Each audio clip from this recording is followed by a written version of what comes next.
Bapak Ibu yang dikasihi Tuhan, saya sangat berterima kasih untuk uh, hari ini. Untuk pertama kalinya saya berbagi bersama. Ini satu perjalanan yang saya paling ingat. Apa itu? Saya punya uh, agenda yang sangat bagus dari Gloria Misi. Masih ingatkah Bapak Ibu? Sangat memberkati sekali, dan agenda itu banyak dipertanyakan di mana saya mendapatnya. Itu gratis ya. Saya dari Gloria Ministry yang dulu, dan ketika saya ke Semarang mereka bertanya, Pak, saya bolehkah minta agendanya? Oh, saya cuma milih satu.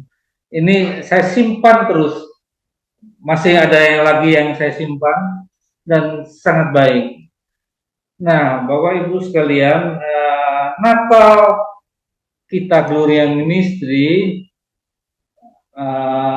di hari ini kita mengambil tema kasih yang nyata.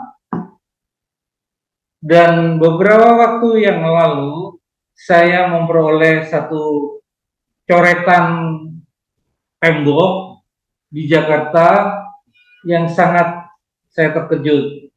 Allah bersama orang pusing.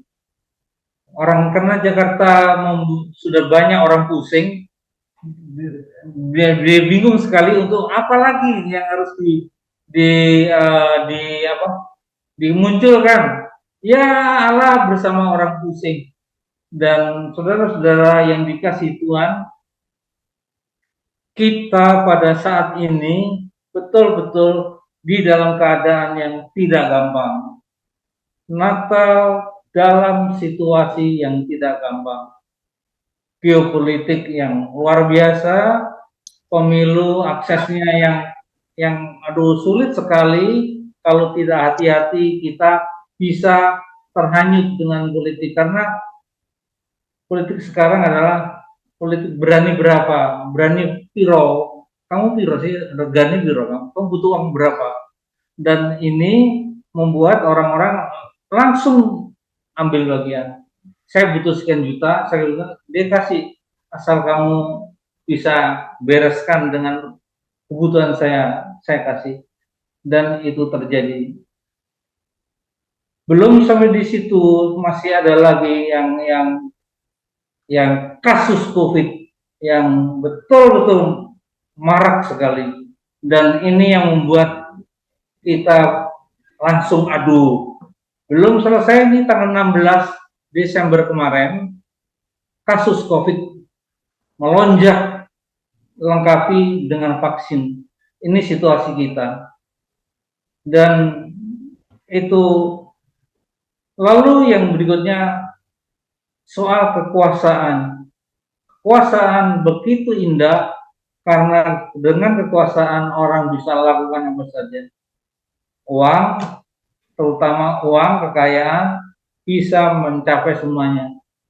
Waktu saya membaca ini, aduh, 3 hari yang lalu, koran Kompas selama berturut-turut hari pertama dan hari terakhir ini yang saya jadi rupanya penjudi di Indonesia yang kaya, yang terkenal, merekrut anak-anak muda maksimal umur 23 tahun, kerjanya di Kamboja. Jadi penjudi dalam program digital, baik judi online dan macam-macam, itu betul-betul menjebak pemuda kita untuk terlibat dalam judi online dan macam-macam. Sekarang begitu marak. Dan apakah kita berperan, khususnya lewat Gloria ini? Saudara-saudara, lalu apakah Natal itu? Kasih yang hidup, menghidupkan kasih yang nyata. Apakah Natal itu? Natal itu saya membuat satu gambar di internet. Saya ambil, Natal itu seperti ini. Kalau saya adalah Natal itu seperti ini. Jadi Yesus itu betul-betul datang ke dunia untuk memberikan kasihnya menjadi nyata karena dia mengasihi manusia. Kalau saudara yang kasih manusia yang apa, maka saya memberikan satu pemahaman yang sangat sederhana. Kasih yang nyata itu yang harus kita renungkan. Apakah gloria ministry kita pandang sebagai alat atau sebagai Tuhan? Tanda petik, sebagai Tuhan. Maka hati-hati sekali, hati-hati sekali. Sekali lagi, hati-hati sekali. Gloria ministry hanya alat. Tuhan harus kita tempatkan yang menjadi fokus nyata di dalam setiap kehidupan kita. Yang memberkati Gloria Ministry adalah Tuhan, dan yang menjadikan Gloria Ministry menjadi berkat adalah Tuhan. Dan kita jangan sampai kejebak dengan hal-hal yang mengatasnamakan atau membuat fokus kita menjadi kabur. Oke, mari kita mulai. Kasih menjadi nyata sejak awal. Sebelum Natal, kasih Tuhan terus-menerus diwujudkan di dalam keberadaannya sebagai Allah yang berkuasa, yang terus-terus hadir di dalam kehidupan kita sehingga menjadi manusia. Bagaimana sejarahnya itu dalam konteks saat ini? Saudara-saudara yang dikasihi Tuhan, kita akan membawa firman Tuhan. Ini konteksnya di dalam firman Tuhan hari ini. Dalam zaman Ahaz bin Yotam bin Usia, Raja Yehuda, maka Rezin, Raja Aram, dengan Pekah bin Remalia, Raja Israel, maju ke Yerusalem untuk berperang melawan kota itu. Namun mereka tidak dapat mengalahkan. Dalam Yesaya 7 ayat 1, Raja Ahaz terkenal dengan raja yang sangat-sangat di luar Tuhan sendiri. Raja yang memberontak kepada Tuhan, raja yang asal mengambil hati. Dan raja ini terkenal sebagai raja pengecut. Ini kata penafsir Bulu Tema, karena raja ini hanya mementingkan dirinya sendiri. Raja yang percaya tahayul, sehingga anaknya dipersembahkan kepada dewa api, dan anaknya yang pertama ya kayak digoreng gitu, dan munafiknya luar biasa. Saya dalam silsilah Raja Yehuda, Raja Ahaz merupakan raja terburuk, paling buruk di pemerintahannya. Tetapi raja ini ditantang oleh Tuhan untuk mempercayainya melalui Nabi Yesaya dan anaknya menantang Raja Ahaz untuk percaya. Saya hampir tidak percaya dengan firman Tuhan. Bagaimana mungkin? Ini raja yang sudah membenci Tuhan, berkelakuan buruk, tapi Tuhan masih memanggil, masih mau menolong. Tetapi setelah saya membaca beberapa tafsiran, karena Tuhan mengingat kasih setia. Kasih setia Tuhan itu ingat betul akan Raja Ahaz. Maka hati dan hati rakyatnya tergerak seperti pohon-pohon di hutan digerakkan oleh angin.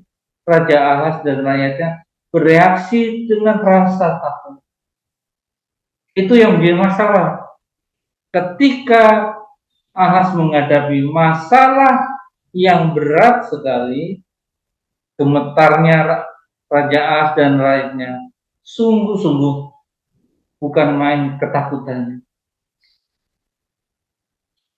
Bagian yang pertama adalah firman yang disampaikan Yesaya melalui anaknya, Raja Ahas, ketakutan luar biasa terhadap musuh, bukan kepada Tuhan, tetapi Raja Ahas diminta percaya, ditantang percaya Tuhan, tapi Raja Ahas sungguh-sungguh tidak mau percaya.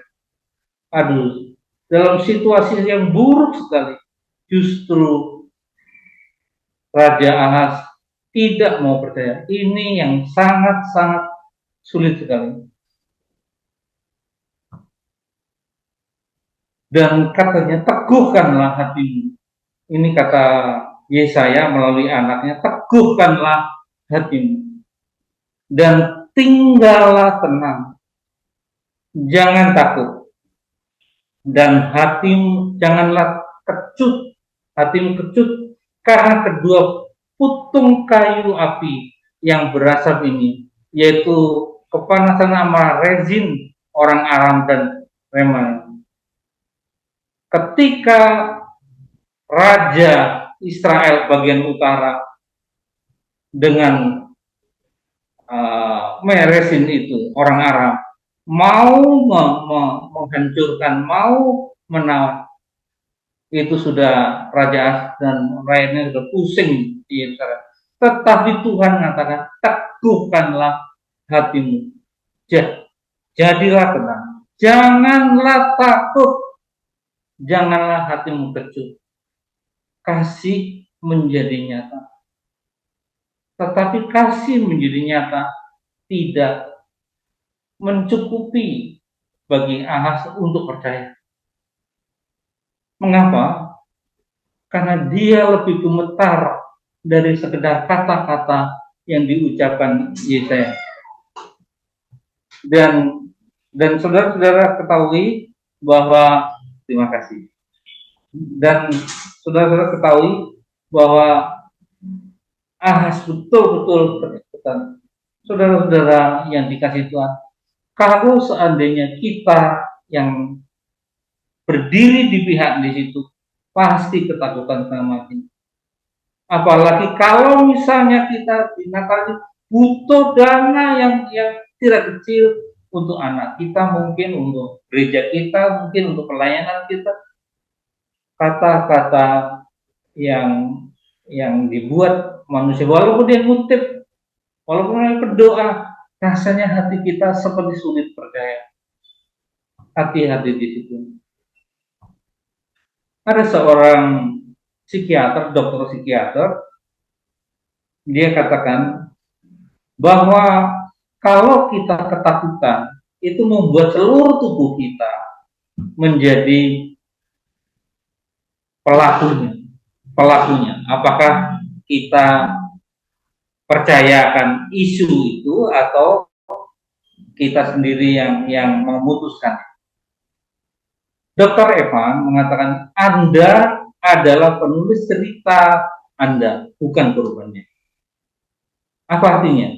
Anda memutuskan untuk mempercayai apa yang ada di dalam hati saudara, bukan apa yang dikatakan orang.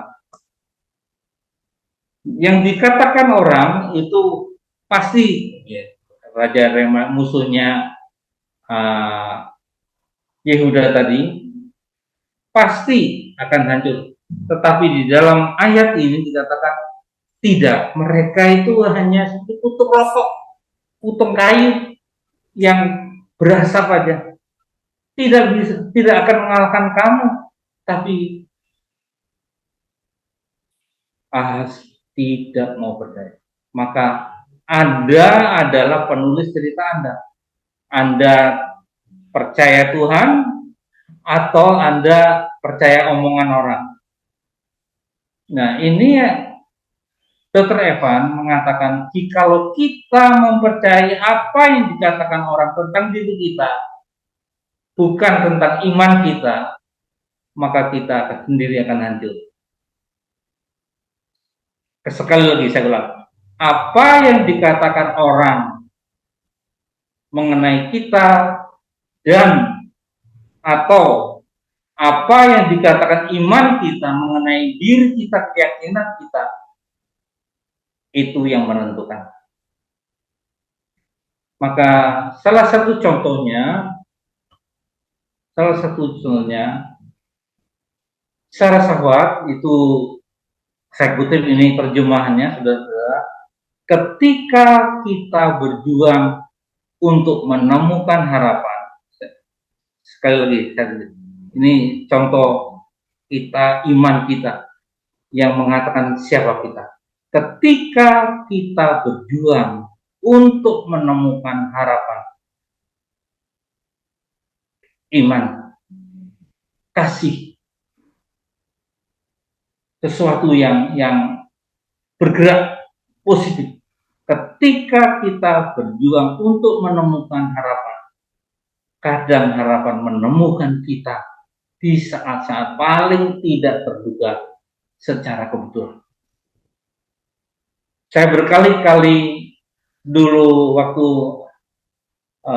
saya sama Pak Henry itu, berkali-kali saya mengalami banyak hal, menemukan harapan, menemukan pintu-pintu harapan, menemukan hal-hal yang luar biasa melalui perkara-perkara Gloria Ministry. Itu sebabnya Gloria Ministry kalau sampai meninggalkan kasih mula-mula, iman mula-mula, dia dalam masalah besar.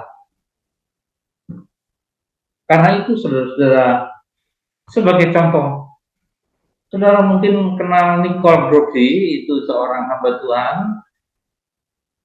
di satu Bukares, Hungaria. Dia berkata begini, Tuhan, masuklah lebih dahulu, aku takut tanpa Engkau. Tuhan, masuklah lebih dahulu, aku takut akan Engkau. Ketika dia ditangkap, mau dimasukkan interogasi yang kejam, dia berkata, Tuhan, masuklah dulu, lebih dahulu Tuhan, saya takut. Dia mengatakan kepada dirinya, saya takut, saya gemetar, saya takut sekali Tuhan, masuklah lebih dahulu. Aku takut tanpa Engkau. Aku takut tanpa Engkau. Dan bukannya dia disiksa, malahan yang kepala polisi dinas rahasianya percaya kepada Yesus dan bertobat. Karena Tuhan telah masuk terlebih dahulu.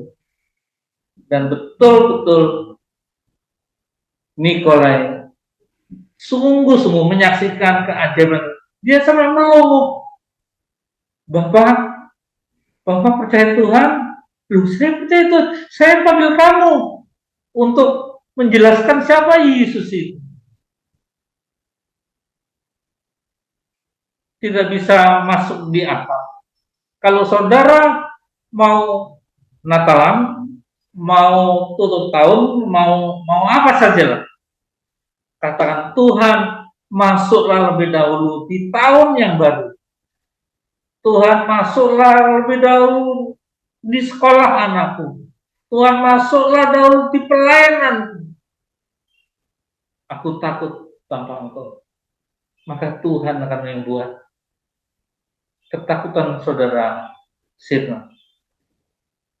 Permasalahannya adalah di tahun-tahun di satu waktu seperti ini, banyak orang menantikan kapan ya ada orang bantu saya, kapan lah. Bukan Tuhan. Saya katakan sekali lagi, Gloria Ministry itu alat. Orang-orang di belakangnya itu anak-anak Tuhan yang dipakai Tuhan untuk menjadi berkat, bukan penentu.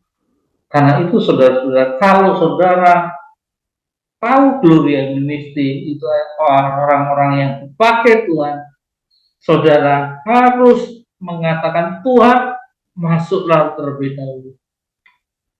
Apa saja Tuhan bisa lakukan, termasuk lewat Gloria Ministry.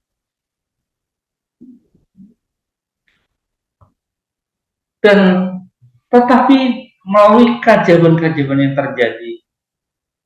Sekali lagi, mungkin Ahaz sudah merasa getir terhadap Tuhan. Karena semua bencana yang dialami Yehuda di tangan Israel dan Aram, mungkin pikirannya adalah saya tidak ingin berurusan dengan Tuhan yang membiarkan keadaan menjadi buruk.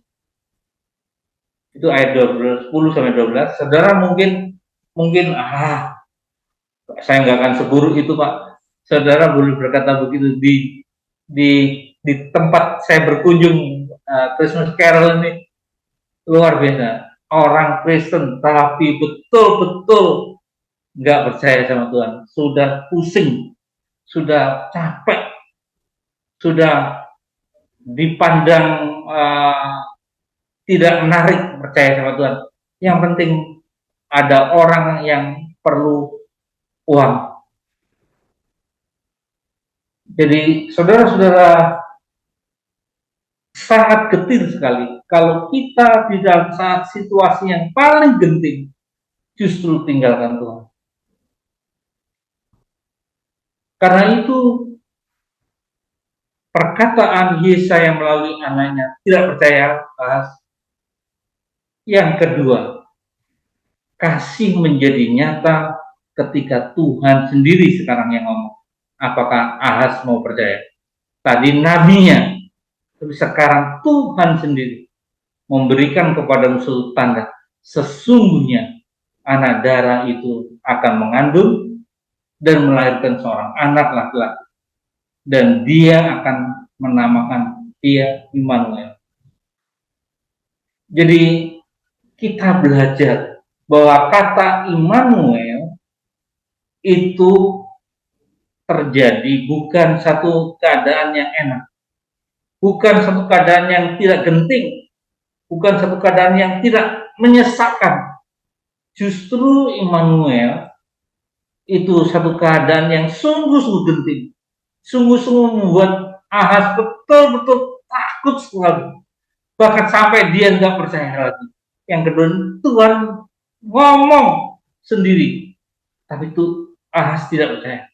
Jadi kata-kata Immanuel yang diucapkan Tuhan sendiri adalah kata-kata yang luar biasa. Seolah-olah sinar yang memancar di kegelapan, sedangkan kegelapan yang paling pekat, paling hitam, paling tidak bisa melihat apa-apa, manusia berada di situ. Dan Tuhan dengan sinar yang terang yang kuat sekali memancar dan menerangi manusia. Itulah Natal. Saudara kalau Natal membicarakan hal-hal yang enak, yang apa, enggak, itu bukan Natal. Natal karena dari keadaan yang sungguh-sungguh, ketakutan yang sangat mencekam. Satu peperangan akan terjadi, satu kematian. Disitulah Tuhan ngomong Immanuel, Natal.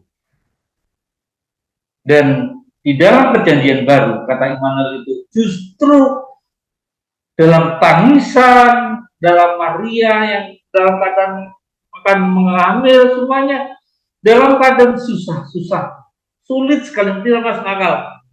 Tapi justru Tuhan menunjukkan Tuhan kedekatannya dengan Maria, dengan Yusuf, dengan orang gembala-gembala, orang Majus. Semua pengalaman-pengalaman yang menakutkan, mematikan itu, ada Tuhan Allah nyata, ada Tuhan Allah yang sungguh-sungguh memberikan kasih-Nya secara luar biasa.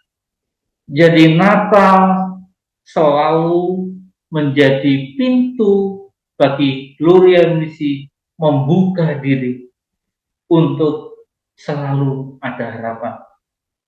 Siapa yang datang? Gloria Misi selalu mengatakan ada harapan, ada kuasa, ada kehidupan, ada kasih, ada senyuman. Walaupun sulit kayak Nah, itulah. Dan karena itu, oleh karena itu, tanda anak disebut merupakan indikasi. Perhatikan, indikasi Tuhan yang Maha Kuasa. Ini penting sekali, bukan nama-nama lain dulu. Tuhan memang betul punya nama-nama, tapi ini dua hal ini menjadi pesan, menjadi inti, menjadi sifat karakter Tuhan yang Maha Kuasa. Bahwa yang menyertai saudara dan saya, yang menyertai Gloria Ministry dan pengaruhnya mitranya, Tuhan yang Maha Kuasa dan Maha Mengetahui. Mengapa dua hal ini menjadi penting? Tuhan yang Maha Kuasa, bahwa Ahaz dengan segala kekuasaannya runtuh, takut, gemetar, mati, tapi dia lebih besar dari ketakutan itu sendiri. Dia lebih besar dari semuanya yang ditakutkan oleh Ahaz dan oleh kita, oleh semua orang. Sekarang justru orang menjadi takut sama Tuhan Maha Kuasa. Dia melebihi segala sesuatu yang manusia banggakan. Yang kedua, Tuhan Maha Mengetahui. Dua hal ini. Mengetahui apa? Hari-hari kita, hidup kita, dana yang dibutuhkan, pemeliharaan, segalanya. Percayakah engkau?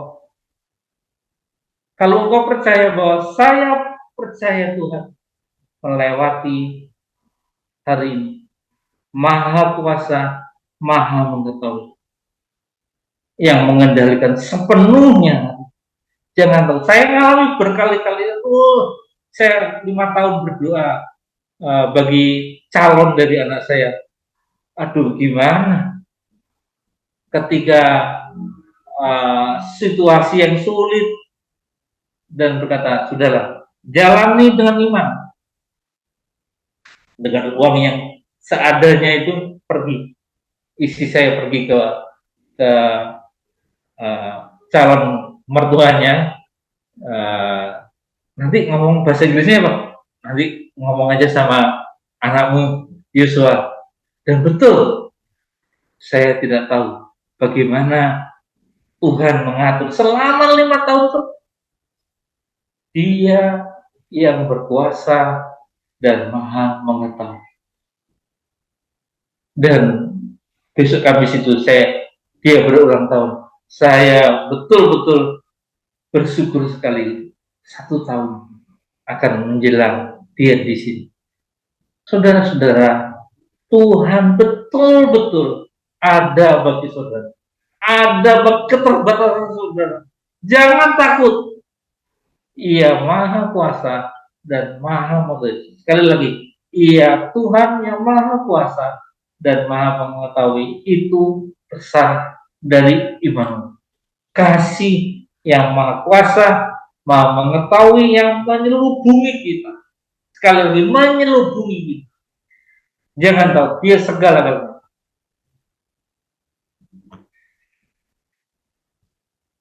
Apakah Pak Roy sudah mendengar tentang Ibu Debbie ini? Karena saya betul-betul sampai meneteskan air mata saya. Luar biasa. Ini kesaksian Maha Kuasa, Maha Mengetahui. Dr. Debbie Mamahit itu dokter Indonesia. Dia sangat pandai sekali, alumni UI. Dia kemudian melamar di rumah sakit Singapura dan keterima di sana menjadi dokter di Singapura. Sebagai dokter Singapura, suaminya juga dokter. Aduh, saya baca di tulisannya maupun di videonya, aduh, kesaksiannya luar biasa. tahun 2002, ya dulu terakhir setelah COVID. Dia punya anak 2 laki-laki yang sangat bangga. Wah, rekan kerjanya mengatakan, anakmu besok pasti jadi dokter nih, karena masih kecil, anaknya masih 1 tahun ya, 1 tahun ya itu. Tetapi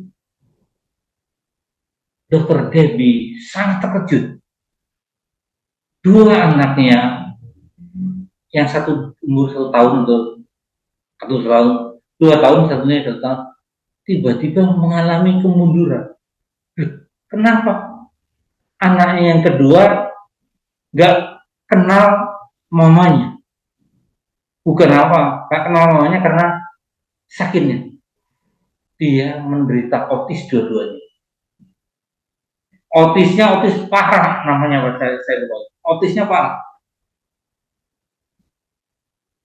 Dan ketika itu semua mimpi, semua harapan, semua ambruk.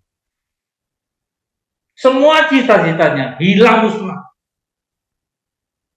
Yang ada tangisan, Dokter Mama menangis.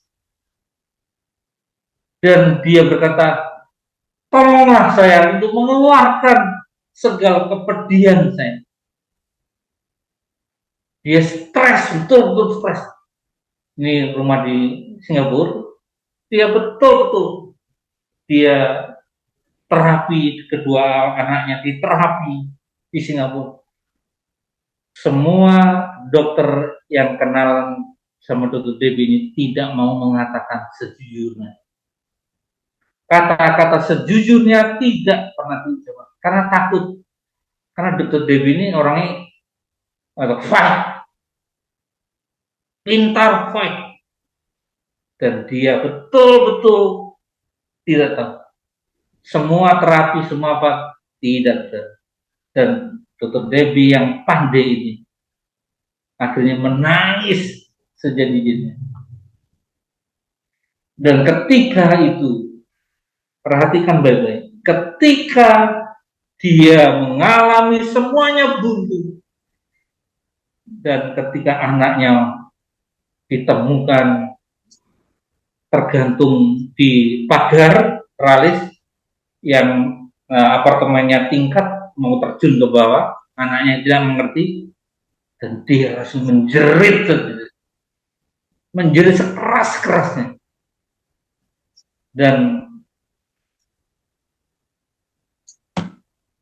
Dan kasih dia, orang Kristen, tadinya Kristen,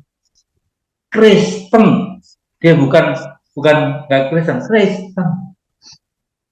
tetapi selama 2 tahun, selama bertahun dia terapi anaknya dua-duanya nggak bisa apa. Dia akhirnya keluar dari pekerjaannya sebagai dokter. Saya tinggalkan pekerjaan saya karena saya menemukan kasih yang menjadi nyata. Perhatikan benar. Saya menemukan kasih yang mengubahkan kasih menjadi nyata. Tanpa pengalaman, tanpa experience, apa itu iman, nggak akan bisa. Dokter Mahid, Dokter Debbie Mahid menemukan itu, dan apakah anak saya nanti nggak bisa ngomong, apakah dua-duanya nanti nggak bisa tahu namanya, apakah anak saya tidak tahu bagaimana, nggak peduli. Dia ngomong, saya tidak peduli. Yang paling berharga yang Tuhan adalah anak saya itu adalah yang paling berharga, dan saya tidak mengharapkan apa-apa. 2 anaknya yang autis diterima, dan dia harus melakukan sesuatu.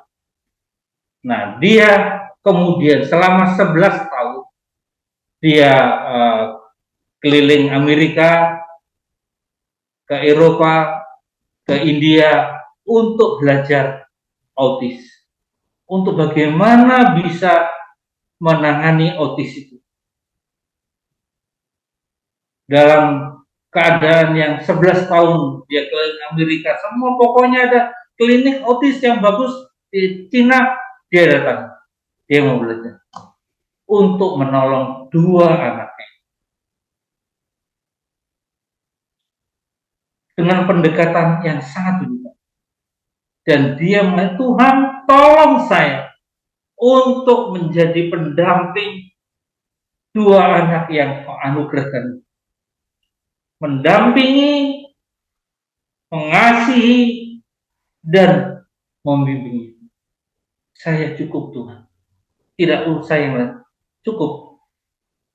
Maka ketakutannya diubah kasih, mindset ketakutan diubah mindset kasih menjadi dasar. Kalau dulu, oh anaknya begini, takut dia, kasih ini, oh ini terapi ini. Tetapi sekarang kasih, mengasihi, diterawat anaknya betul-betul dikasih. Dan saudara-saudara yang dikasih itu, apa yang terjadi? Anaknya yang pertama sembuh. Itu penyakit yang tidak mungkin, dan tidak mungkin kakaknya, tidak mungkin nenek moyangnya, tidak mungkin sembuh. Tuhan buat itu sembuh. Kakaknya yang pertama yang kena autis itu sekarang sedang kuliah sekolah di UK, Inggris. Saya sampai geleng-geleng, nggak percaya, geleng-geleng saya, aduh, meneteskan air mata saya. Dia katakan, jangan takut, kasihlah, mindset kita, kasih. Kalau kamu ketakutan hari ini tentang Natal, tentang kebutuhan, tentang langkah-langkah anakmu, kamu belum mengasihi Tuhan. Tuhan yang penuh kasih selalu buka jalan. Kalau saya dan istri masih hidup saat ini, itu karena kasih. Itu Pak Roy sama Pak Pendi tahu, jadi tidak usah saya ceritakan, kasih. Dan cara berpikir, bertingkah laku yang berubah dari orang tua juga mengubah. Orang tua yang bahagia, anak pun bahagia. Saya ulang ya, orang tua yang bahagia, anak pun bahagia. Bagaimana kalau itu diubah? Orang tua yang beriman, anak pun beriman. Amin. Karena itu saudara yang dikasih Tuhan. Anaknya berkembang. Kemudian Debbie Mamahit berkata, Tuhan beri saya anak lagi. Tuh, malah minta ke Tuhan tambah anak. Tuhan, tolonglah beri saya untuk menemani.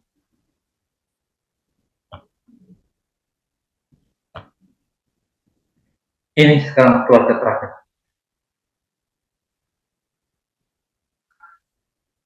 Satu ini anaknya Yosua namanya.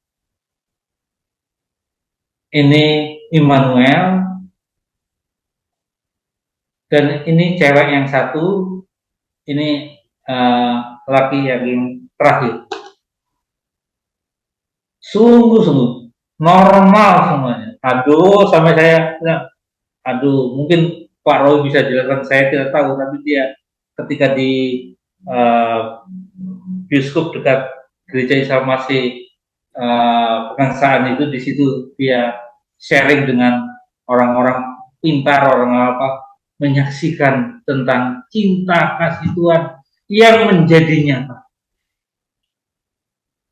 Ketika kasih Tuhan menjadi nyata, bukan menjadi nyata di dalam situasi yang baik seperti sekarang, ada lampu, kelap-kelip, menjadi nyata dalam keadaan yang bagaimanapun engkau, Dia nyata ada.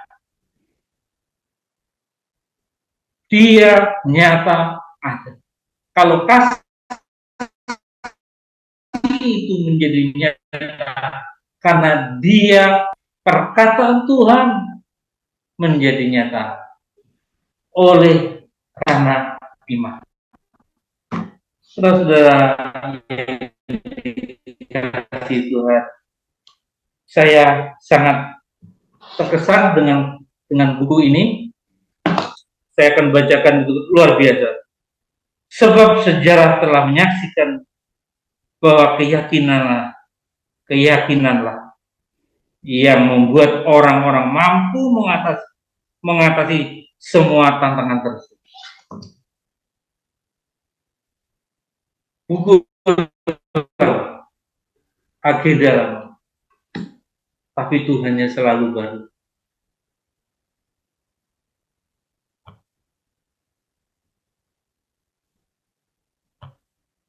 Dan Tuhan beserta kita, kata Imal tadi. Berarti Tuhan beserta melalui setiap tindakan hidup kita. Tindakan hidup kita. Yang kita mulai, lanjutkan dan akhiri dalam namanya. Dialah Allah yang menyertai kita, yang menghibur, mencerahkan, melindungi dan membela kita. Di setiap saat pencobaan dan pencobaan di saat kematian, di hari penghakiman yang akan datang. Tuhan beserta kita, di dalam kita, bersama kita, di dalam Dia sampai selama-lamanya.